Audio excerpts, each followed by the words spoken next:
देश भर में ईडी की कार्रवाई पर अब सवाल उठ गया है। विपक्ष ये कह रहा है कि सरकार 2024 से पहले डराने की कोशिश कर रही है।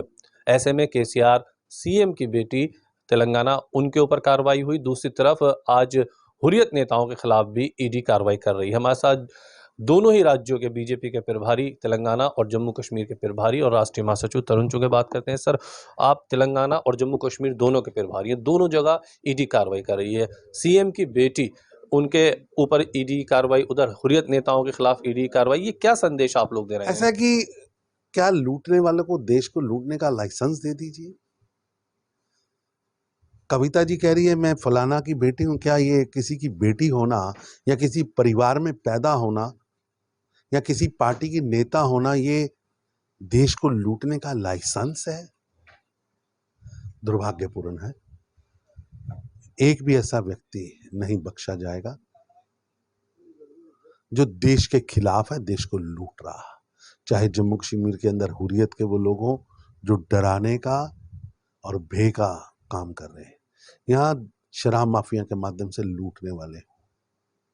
हमारी सरकार की जीरो टॉलरेंस ऑन करप्शन है और उस पर हम लगातार वचनबद्ध। अब तो विपक्ष ये कह रहा है, चाहे मनीष सिसोदिया हो, केसीआर की बेटी हो, हुर्रियत के नेता हो, कांग्रेस के नेता हो, सबको आप एक डंडे से हाँकने की कोशिश कर रहे हैं, विपक्ष को डराने धमकाने की कोशिश कर रहे हैं। कि कानून अपना काम कर रहा है। कैग की रिपोर्ट कह रही है 2004 से 14 12 लाख करोड़ रुपए लूटेंगे। लूट की दास्तां चलाने वाले अभी तक लूटने के क्रम को जारी रखे हैं।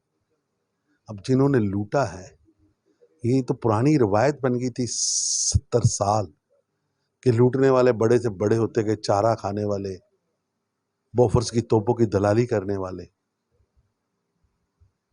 भोपाल गैस कांड के आरोपियों को भगाने वाले, वो तो बड़े बनते गए और गरीब आदमी 500 रुपए की चोरी करने पे जेल में जाता रहा। कानून सबके लिए एक है। किसी वंश में पैदा होने का मतलब ये नहीं है कि आप कानून से ऊपर हो। आज एक और बड़ी उपलब्धि रही है इंटेलिजेंस और सेना की। 2 लश्कर के जिंदा आतंकवादी जम्मू कश्मीर में पकड़े गए हैं। काफी भारी तादाद में उनसे असला हथियार भी बरामद हुए हैं। ऐसा है कि मैं साधुवाद देता हूं सुरक्षा बलों को। प्रधानमंत्री मोदी जी की सरकार जब से आई है, हमने आतंकवाद के समूल नाश के लिए काम किया है।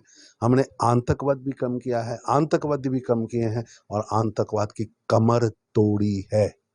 बख्शे नहीं जाएंगे। जो देश के नागरिकों पर हमला करेगा, देश के नागरिकों को मारने का प्रयास करेगा, जाएंगे।